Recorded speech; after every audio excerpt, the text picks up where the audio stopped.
사도신경으로 신앙 고백하시겠습니다.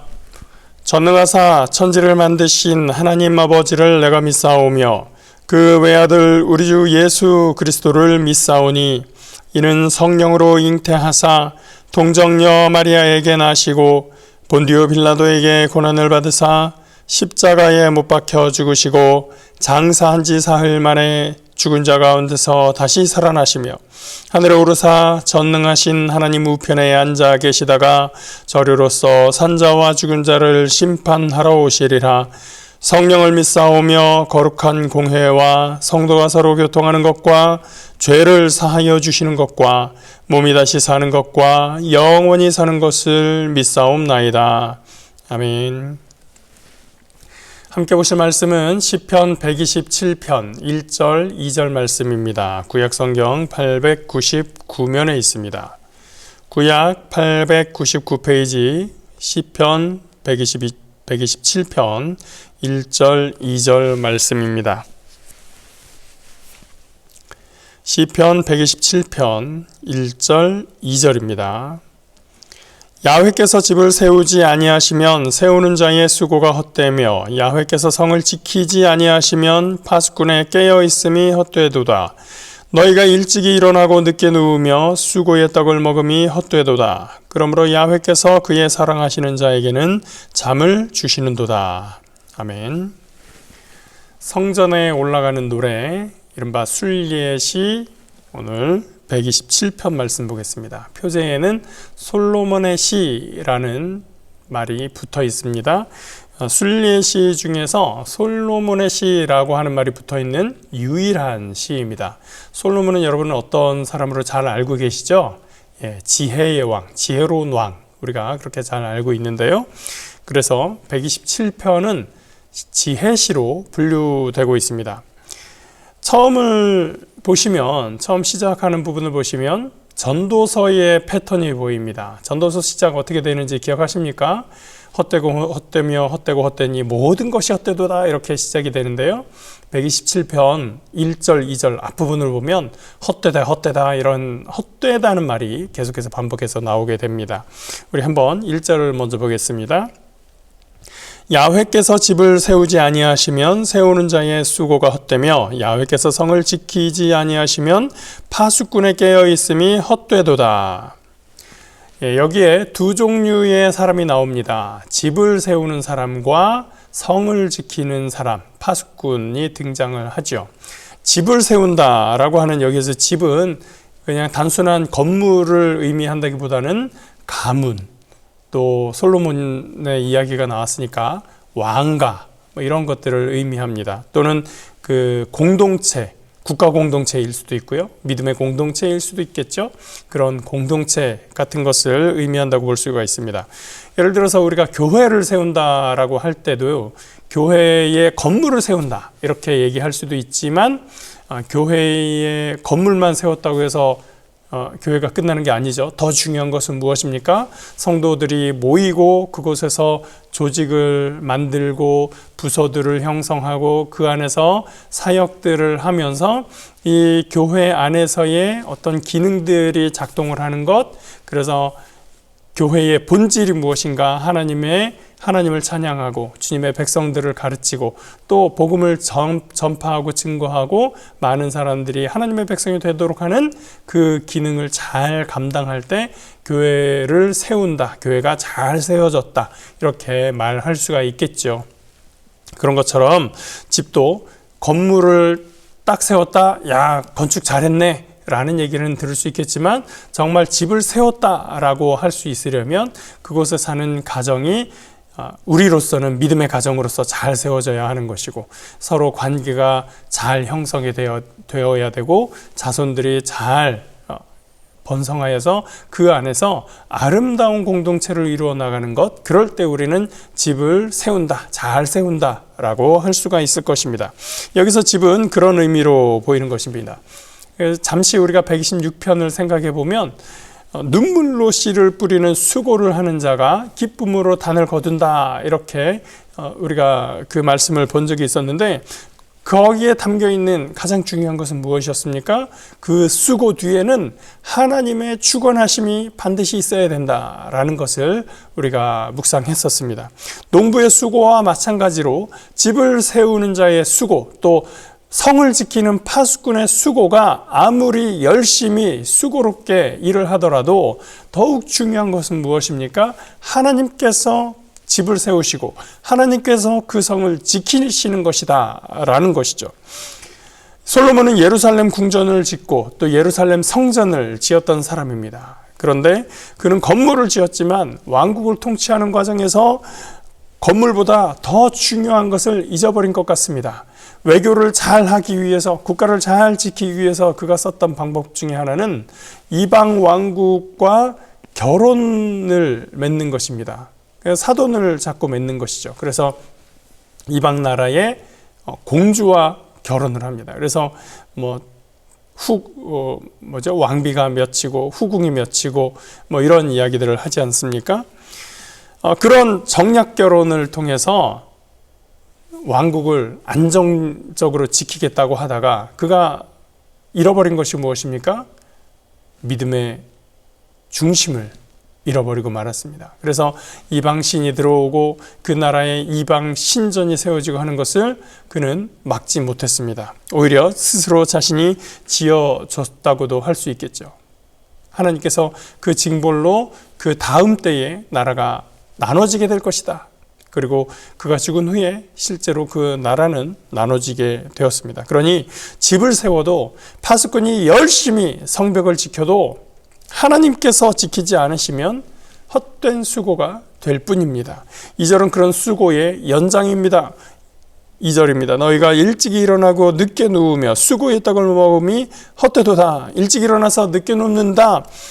여기 어떤 느낌이 있습니까? 휴식이 없죠. 아침에 일찍부터 밤 늦게까지 수고만 있습니다. 그래서 먹는 떡이 어떤 떡입니까? 수고의 떡입니다. 물론 수고해야 떡을 먹는 게 지금도 그때도 당연한 일이기는 합니다. 그러나 여기서 말하고자 하는 것은 무엇입니까? 떡을 먹는 것이 너무나 힘들고 괴로운 일이다라는 거예요. 그 떡을 얻기까지의 수고로움이 너무나 힘들다, 고되다라는 표현입니다. 그래서 하는 이야기가 뭡니까? 그러므로 야훼께서 그의 사랑하시는 자에게 잠을 주시는도다. 파수꾼이 경계를 서고 있는데 바깥에 적군이 계속해서 위협을 하고 있다고 하면 파수꾼이 잠들 수 있는 시간이 있겠습니까? 없죠. 집을 짓겠다고 해서 아침 일찍 일어나서 밤늦도록 뚝딱뚝딱 수고를 하는데 건물이 끼우뚱거리고 삐거덕거리고 하는 소리가 막 난다고 하면 이 건물 짓는 사람이 밤에 잠을 잘 수가 있겠습니까? 바람이 불면 잠을 잘 수가 있겠습니까? 그러니 진정한 잠은 하나님의 사랑을 경험하는 자만이 누릴 수 있는 것입니다. 마음에 평온함이 있어야 잠을 잘 수 있는데 그것은 하나님의 은혜가 충만할 때, 하나님의 사랑을 경험할 때 얻을 수 있는 평온입니다. 내가 잠을 자더라도 위험하지 않다는 믿음이 있을 때 평온한 깊은 잠을 잘 수가 있는 것이죠. 그 다음은 자식에 대해서 노래합니다. 3절부터 5절입니다. 보라, 자식들은 야훼의 기업이요 태의 열매는 그의 상급이로다. 젊은 자의 자식은 장사의 수중의 화살 같으니 이것이 그의 화살통에 가득한 자는 복되도다. 그들이 성문에서 그들의 원수와 담판할 때에 수치를 당하지 아니하리로다. 이 내용은 오늘날과 매우 문화적 상황이 다른 고대 사회에서 주어진 말씀입니다. 현재는 이때와 좀 다르죠. 국가나 사회의 공적인 안전장치가 과거에는 제대로 갖추어져 있지 않았었습니다. 그래서 각 가정이 스스로를 지켜야 했습니다. 그렇기 때문에 자식이, 특별히 아들이 중요했고 그 아들이 많으면 더 안전하고 또 더 가정이 일어설 수 있는 그런 사회였었던 것이죠. 그래서 기업이라는 단어를 자녀에 대해서 사용을 했습니다. 아시지만 이 기업이라는 단어는 여호수아 시대의 땅을 지파들에게 분배할 때 썼던 단어입니다. 즉 자녀는 마치 그 가나안 땅을 여호수아가 각 지파에게 분배하듯이 유업으로 나누어 주듯이 자녀들은 하나님께서 유업으로 맡기신 몫이다라는 뜻입니다. 화살의 비유도 같은 맥락이죠. 전쟁이 잦았던 시대에 화살은 생존을 위한 절대적으로 필요했던 도구였습니다. 화살통이 비어있다. 아주 위험한 상태죠. 화살통이 가득하다. 자녀가 많다라고 하는 것은 이 집안이 안전하다. 보호받을 수 있다라는 의미였습니다.